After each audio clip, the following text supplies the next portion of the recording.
Stripe is the go-to choice for AI companies, from early-stage startups to scaled enterprises. 78% of the leading AI companies use Stripe to go to market quickly and scale globally. That includes pioneers like NVIDIA, OpenAI, and Perplexity. Stripe has developed cutting-edge tools to improve everything from fraud detection to checkout optimization. Whether you're aiming for incremental gains or planning for enterprise transformation, see how Stripe can help at stripe.com. Life insurers put life into the things you live for. The new factory that's hiring your neighbors. Maintenance on the bridge that keeps traffic flowing. The paycheck that puts pizza night on the table. Life insurers contribute $8 trillion to the U.S. economy through bond purchases and other investments, and protect the financial security of 90 million American families, like yours. See how life insurers put life into America at acli.com. Paid for by the American Council of Life Insurers. With McValue at McDonald's, you don't just get deals on the drinks. You get deals on McDonald's drinks. So when you're breaking a sweat, embrace the chill without breaking the bank. And when your crew is running on empty, keep your wallet full while refreshing the squad. Ace the vibe check with drinks like lemonade, frozen Fanta Blue Raspberry, or any size drink for just $1.49. Limited time only. Price and participation may vary. Cannot be combined with any other offer. Ba-da-ba-ba-ba. So, you just started using LinkedIn Premium. Now what? Well, on your premium company page, you noticed around 7.5 times more page engagement and 5 times more page views. Well done. And now, new clients are messaging you. All because you're using LinkedIn Premium, which helps you get the business growth you want.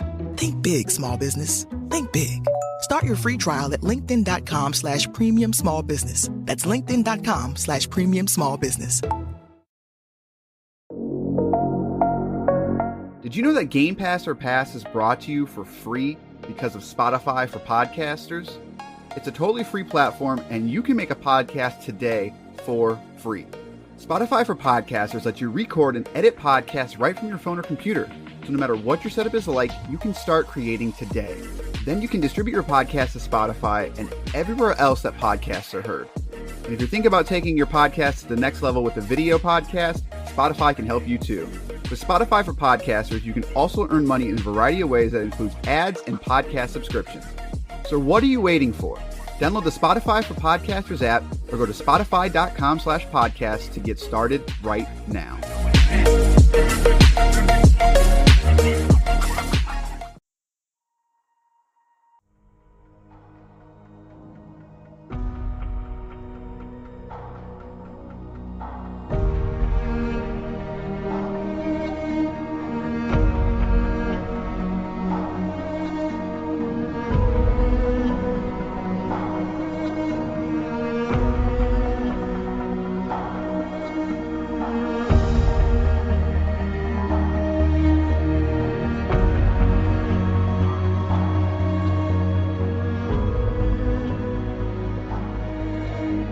Hello, Game Pass subscribers, and welcome to another episode of Game Pass or Pass, the podcast where we play all the games on Microsoft's Game Pass service. Well, not all of them, but a lot of them, so you don't have to. By the end of the show, we're going to tell you if a game is good enough to pass along to your friends or just pass it on by. I am Corey, joined by Basher.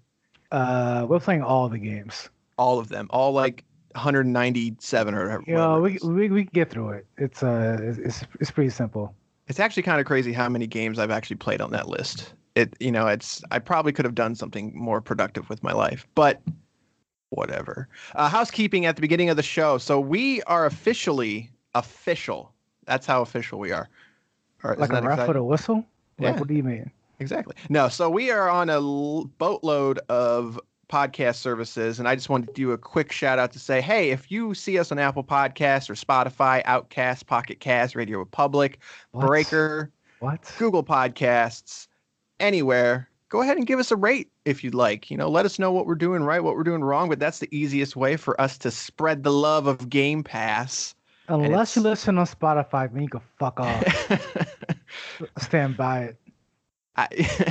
It's still by far our most played platform is Spotify. So wait a minute. What?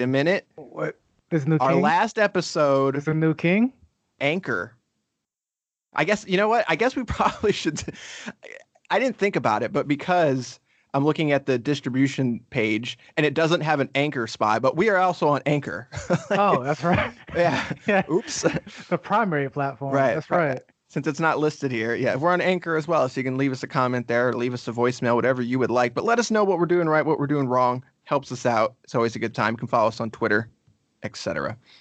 But this week's episode is a follow-up kind of sort of thing. So last time we played Halo Wars, almost said a bad name, Definitive Edition.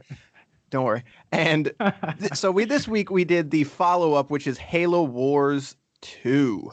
This game was developed by Creative Assembly with 343 Studios. Ensemble Studios, which made the first one, unfortunately was no longer around.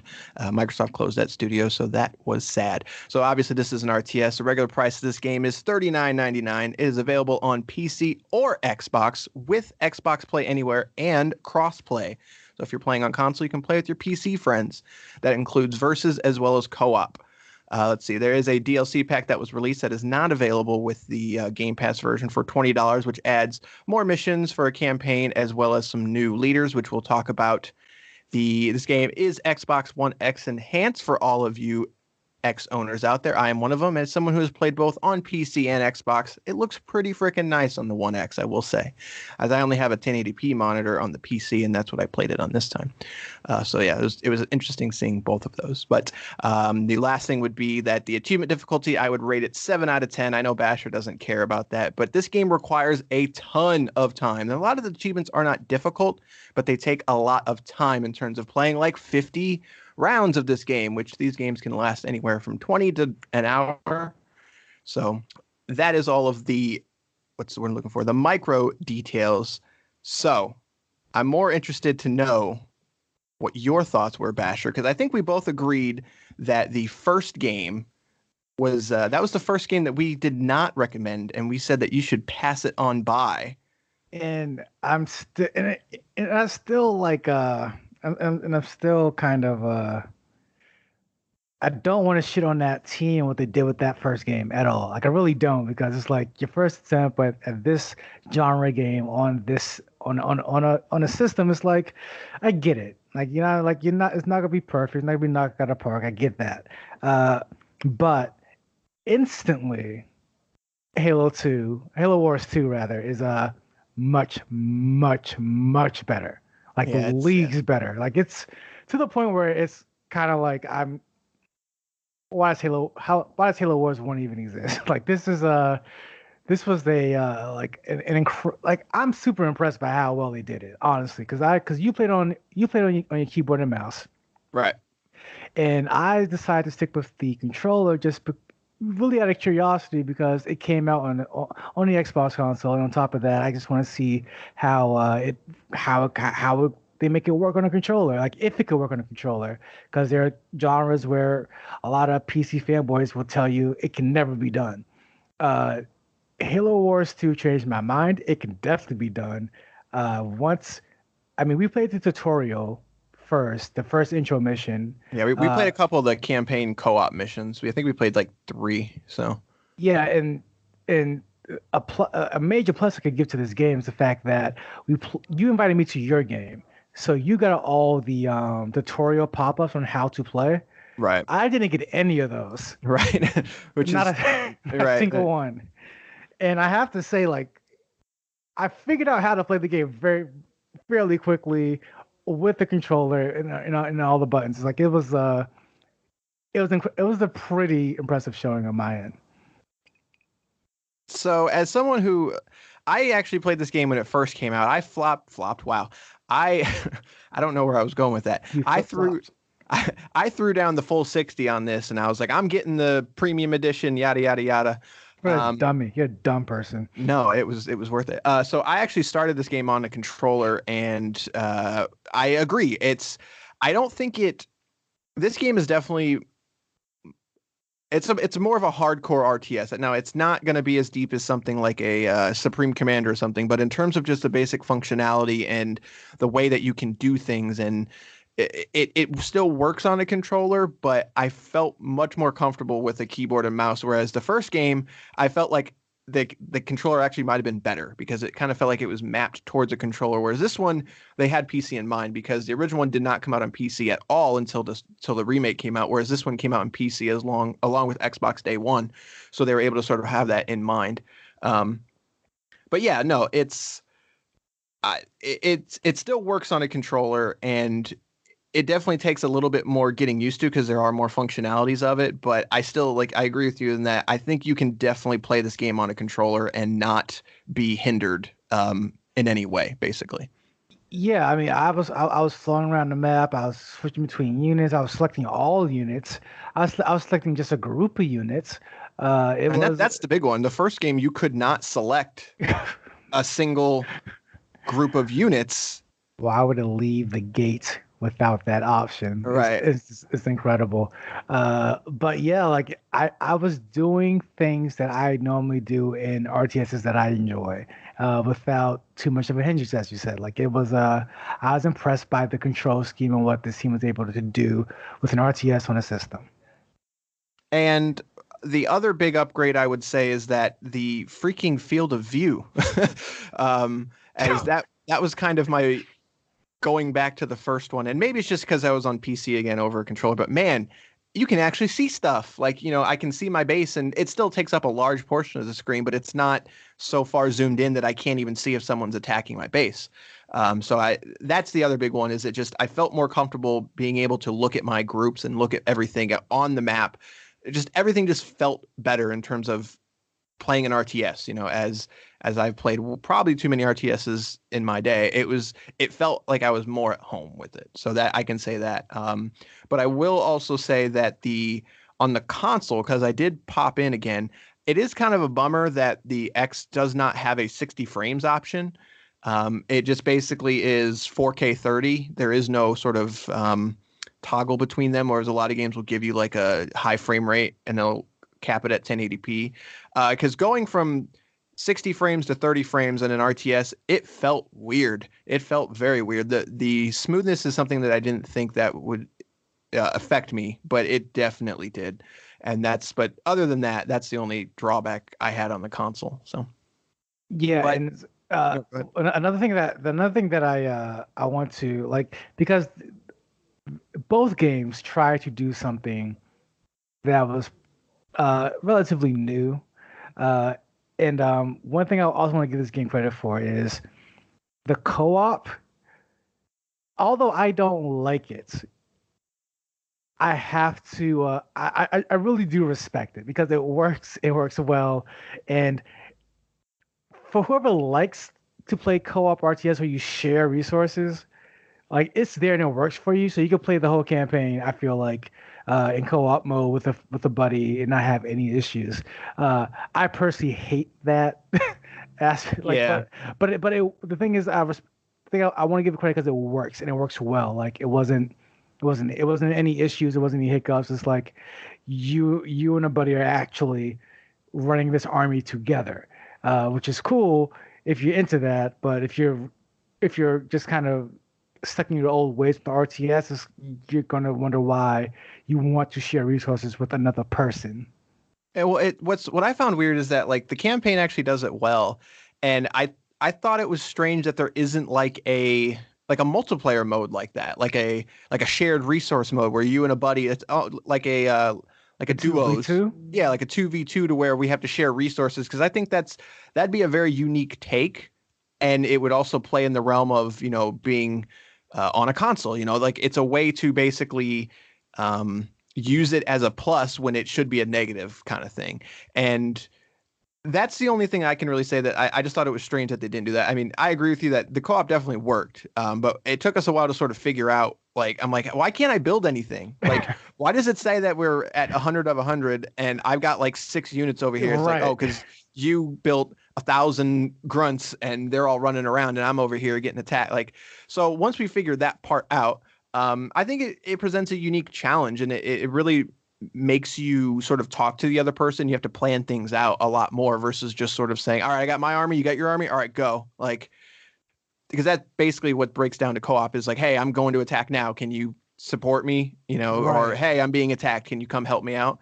Whereas that kind of mode would definitely be like, hey, we need to actually pull our resources together. So I thought that was kind of a missed opportunity, but I agree, and it's also sort of in some ways just redundant because when you're playing online co-op, I can just send you resources anyway. Right. So it's kind of that. Yeah, I guess that's true. Maybe, but does anyone ever do that? I wonder, because like, I don't know. That's we'll get into the nuance of it. But so before we get to sort of like the full-on gameplay, I do want to talk briefly about the campaign because the campaign of the first game is very one note. It's bad. Bad campaign. I hate the voice acting. I hate the actual acting. For the time, I remember liking it a lot more. There's some cool stuff in there. I won't say it's good, but there's like some very cool eye candy in that first one, where the second one, a lot of the cutscenes were actually done by Blur. If you're familiar with that studio, they do a lot of mocap, but the Blur team, like I don't want to say they're second to none because I'm thinking like studio like Naughty Dog, but they're on that level. They're on that level of mocap and, facial features and everything. So a lot of the cutscenes were done with that in mind. So they look really, really cool. But I will say the campaign is definitely a step up, but I still don't think it's a home run in any way. I actually cared about the characters this time, but it's still an RTS. So most of the missions break down to like, hey, they're attacking this thing. What are we going to do? Well, send in the army. Like that's kind of with just random basic military jargon. Right. And it's like it just took me out the game because it was so utterly basic, and it was a disappointment because this is Halo. You have the opportunity to do much, much more with your mythos. So it's like for you to just spit random jargon with me, give me just basic commanders. I'm like, I just don't care. I think it gets there though, like about halfway through, and that's a terrible thing to say. Like you got to get to the halfway point, but like. If the campaign missions hold you there, like you are rewarded with some really cool stuff in the middle, like some very cool characters and some fights and stuff like, but it kind of does remind me of Halo 5 in a lot of ways. And this does take place sometime between during the Halo 5 timeline, whereas the opening cinematic for Halo 5 is the best part of the game. And that's unfortunate, but it's one of the coolest fucking things you'll ever see. And this game has a lot of that. Like it's got some really cool Halo stuff in it. Like, you want to see the Arbiter with the dual swords taking on people, and you get to see that in this game. So there's a lot of very cool stuff, but I'm with you, and it's just like it's almost like they had to dumb it down a little bit to be like, well, this is still a console RTS, so we can't go super deep in this lore. And it's like, no, and that's when Halo's the coolest, is that when it goes deep into that, when you learn about Master Chief and when you learn about the characters that you like. It's a shame that it doesn't go deeper into that. But I think this campaign is much better than the first one, and I definitely think it's worth a playthrough, whereas the first one I could say, maybe skip it. But I agree. I don't think the first one is worth a playthrough. I don't think it's like with the first one. I feel like if you're familiar with an RTS at all, skip the whole campaign, just go straight online with a buddy or get somebody, learn the game that way. Like that's the best way to do it. With this game, I feel like it's actually, I feel like there may be a moment or two worth playing through the campaign for. I mean, I personally just don't have much care for the Halo lore, but I mean, if you do, then it's definitely a game worth going through it for. Yeah, for sure. And as someone who I like Halo, but I am definitely not a Halo. It's not in my top 5 franchises, but I think it's very cool. I enjoyed it. So if you are a Halo fan, like you said, it's definitely worth something hopping in. So, but we spend probably a majority of the time in just like a straight on 2v2 skirmish kind of mode. And that's where, and this is the one thing that I noticed, we've played a lot of games together, and the way that I can tell this game is a good game in terms of keeping you focused and keeping you sort of, in the game, is that we stop talking. Like we'd be playing and we're just silent.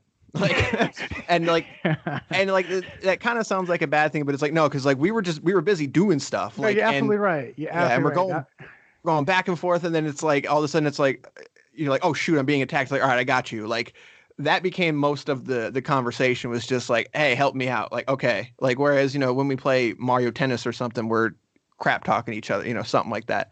So like that's a huge positive for me, is that it kept us engaged in a way. And that was not like our first game was not short. It was like 45 minutes. So it kept us for about 38 of it, because the last 7 minutes was the AI kept building one freaking base and we kept having to chart around and shoot it. But so that's what I'll say is that in terms of like the base building and keeping you always, building something or upgrading something and keeping you in the, what's the word I'm looking for, in the loop, I guess you could say, of keeping you of always upgrading, it succeeds, whereas where the first one did not. And this one I was always trying to do something until, obviously like you hit the time where it's like, all right, it's send the forces. It's time to send in the scarab and destroy everything. Right.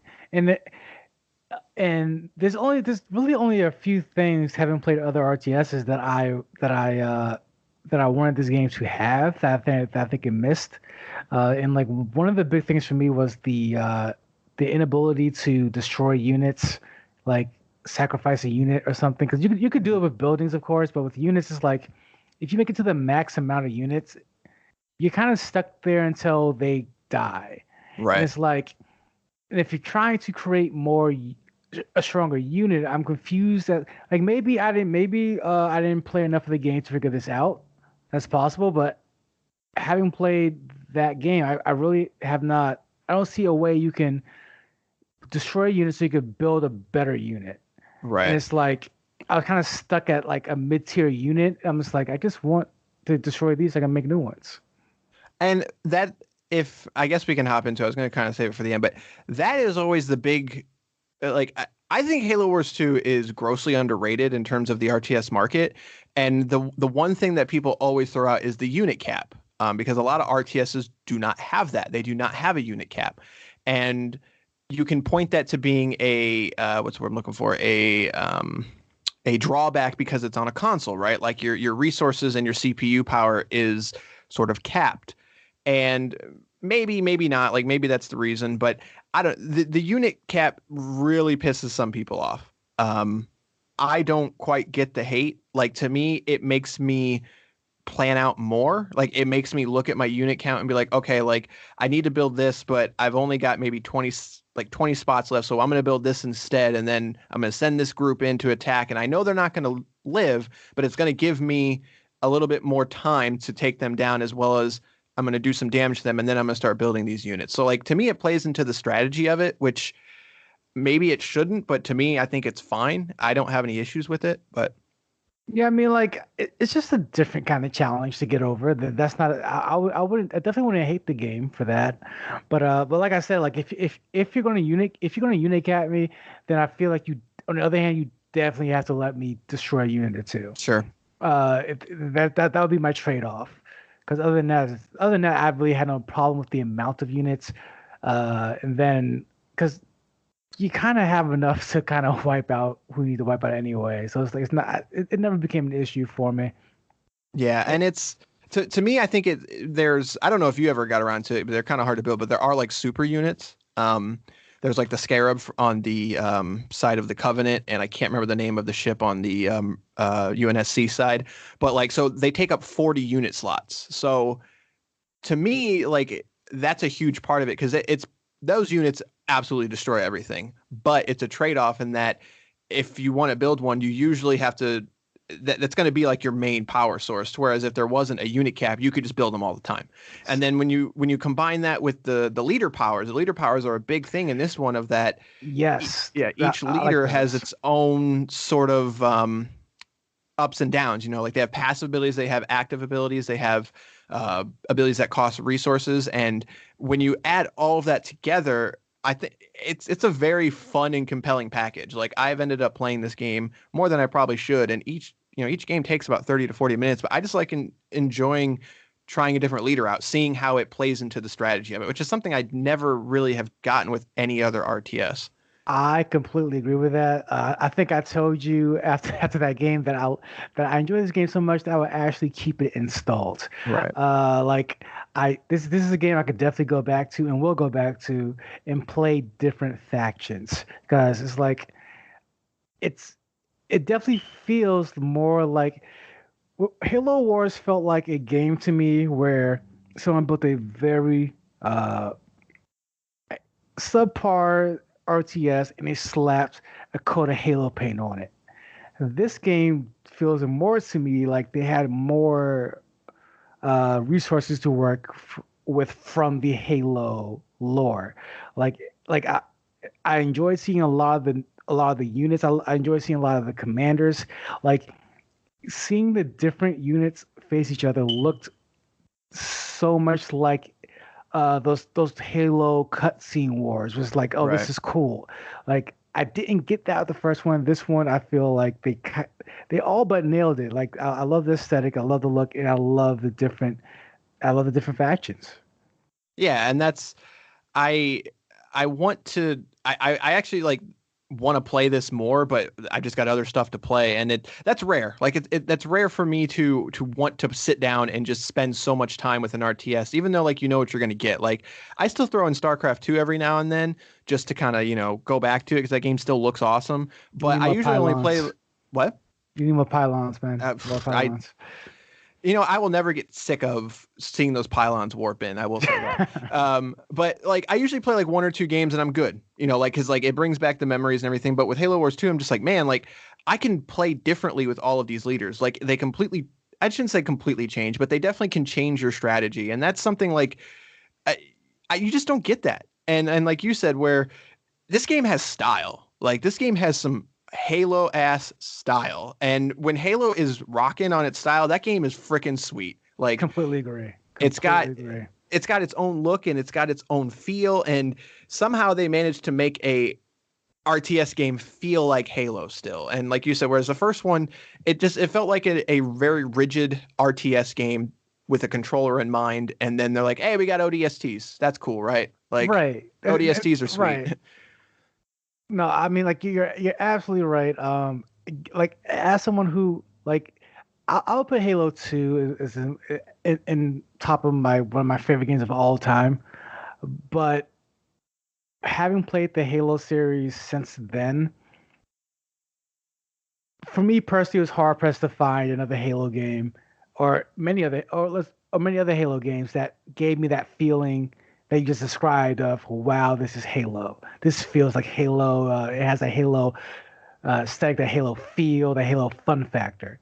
I will say, like this Halo Wars 2, it kind of has that. Right. Playing, like it was cool seeing like brutes and stuff jump around as they do in the Halo proper series. I'm just like, they definitely put more thought, care, and work into creating a Halo experience as much as they created an RTS experience. Yeah, and that's got to be the difference in that ensemble and Creative Assembly. They make RTSs, like that's what that studio does, and them being able to sort of work with 343.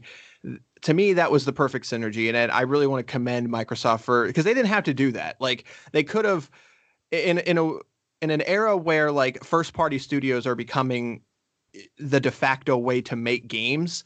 They could have made a new studio. They could have gave it to 343. They could have gave it to Rare. Like Microsoft has first party studios, but instead they went to the people that make RTSs. And that's, I just want to say like that was the right call. Now I will say, as someone who played this game when it first came out, when this game came out, it was buggy as hell, but I can say with certainty that it's fixed now. Those game-breaking bugs in the it was mainly the campaign. The campaign was super bugged, but luckily the core game was not that bugged. But everything has been fixed now. But I kind of feel like this game shouldn't exist and be as good as it is, and that's just kind of why I just really think it's underrated. And to kind of tie it all back into me saying that, I guess, is just that it's a fun game. Like it shouldn't exist, and not only should it not exist, but it's really freaking good. And it's good. No, I know. I mean, yeah, like, it's hard to put more on top of that because, like I said, like it gave me that feeling of playing Halo again. The only thing, like not the only thing, but one major thing that I really missed in this while playing online, however, was like Halo is pretty much, Halo's known for quite a few things, and one of the things is the music. The first game, Halo Wars 1, I will give it credit for having, like when you're wrapping up a game in that, the music ramps up like Dota 2 or League of Legends style, where like the music starts ramping up and it starts like in Halo Fashion starts playing that dope violin, and it's like real cool. Like you're about to win the game. It's building to this apex where it's like, but in Halo Wars 2, it just kind of ends. Yeah, it's sort of anticlimactic. Yeah, and I do wish it did have something more, have more of an oomph to the ending. Yeah, I wonder because there are different modes. Like we mainly play deathmatch, which is basically just straight up RTS. But they do have like a blitz mode and stuff where it's kind of like a not tower defense, a capture the point sort of thing. So I wonder if those modes, as it gets closer, if it will play that. But no, that's a good point. Yeah. But even through that, I would like some sort of like bed of Halo music. Yeah, the campaign has it for sure, but exactly. Yeah, the sort of regular sort of versus does not have it. But no, it's hard to go into the super minute details of like units and everything. But I think that on both sides, this game has the UNSC and the Covenant, and I think both sides have a good balance of power versus strategy sort of thing. I personally like playing as the Covenant more because I feel like they're sort of the advanced class, whereas UNSC is very much a I don't want to call it basic, but it's more to the point versus, having a diverse set of units when you're the Covenant pays off more, I think, in the end, whereas you can really just get stuff done with the UNSC of just like, I'm going to build a lot of these power units and have a couple of these flying units and you're pretty much good to go. And when you combine that again with the leader powers, it's a lot of fun. So, but I think it's safe to say that I think we're going to recommend this one. I agree. I absolutely agree. It's still installed on my computer right now. Yeah. So I think you could say you could pass it on to your friends. Oh, no? There you go. Does that work? Does that work? I think we nailed it. I'm probably going to change my mind in the next episode. So don't pass on it, but pass it on. See, it's even like a play on, it's just those two words. Like you just flip those two words and there you go. Like, I think you nailed it. Yeah. But I'm changing it next episode. Well, I'll have to come up with something more clever. So Halo Wars 2 on Xbox Game Pass, on PC and on Xbox. Give it a shot if you've got Game Pass. $39.99 is a little steep, though. I will say that. Like, that's the regular price. You can definitely get it much cheaper if you buy a disc, even from, I think Walmart even had it for like $14.99. But if you're a digital kind of person, it's still kind of pricey. I think that's probably too high. But I think if you've got Game Pass, I would say it's a definite. You have Game Pass. Yeah, I would say definitely play this one. Out of all the games that we've talked about so far, I think this might be the most recommended. I really like The Messenger. I really, really like that game. But The Messenger is kind of like I said during that show, if you're under 25, you're not really going to get the full point of it. Yeah, you're not gonna get it. Whereas Halo Wars 2 is like everyone grew up on Halo. Everyone understands like the basic idea of Halo, and you get that Halo feeling in a different genre that works. And I can't stress that enough.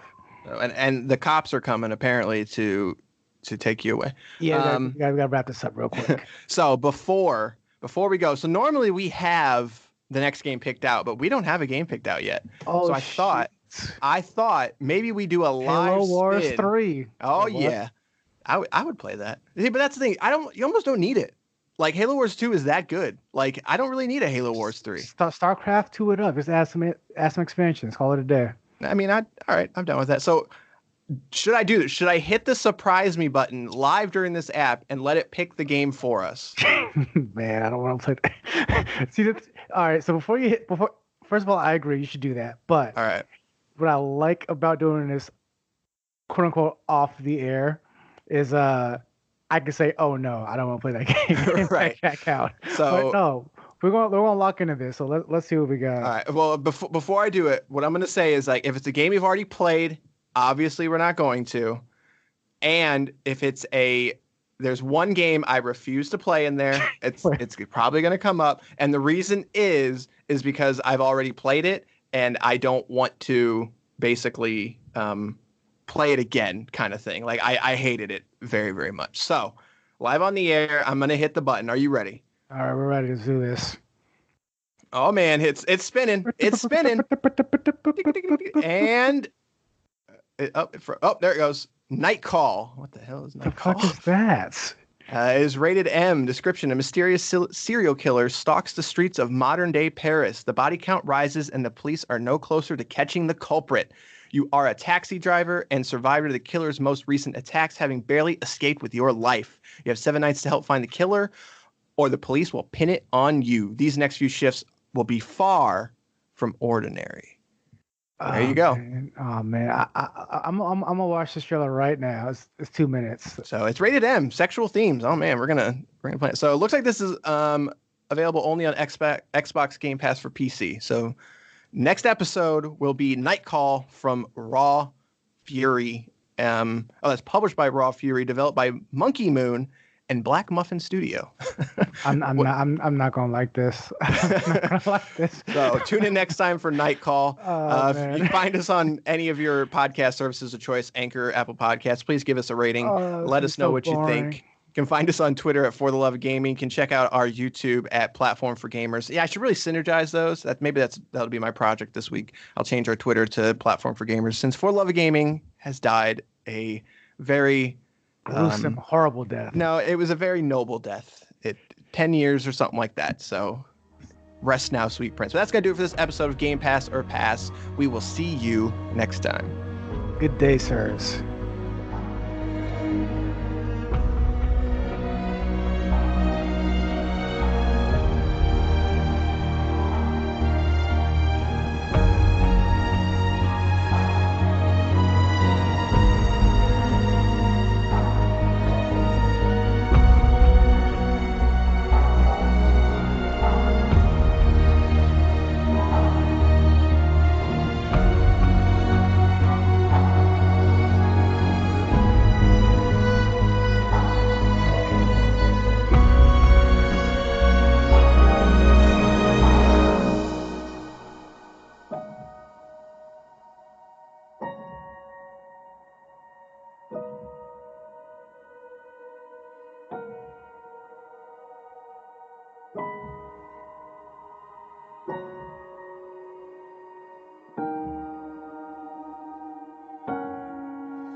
Dear McDonald's, your breakfast menu? Fire. 10s across the board. I could be happy with anything, even though I ordered the same thing every time. Thanks for not judging me. I'll try something new next time. Maybe. Score a 2 for $5 deal on a sausage McMuffin with egg and more. Limited time only. Price and participation may vary. Cannot be combined with any other offer. Single item at regular price. Ba-da-ba-ba-ba.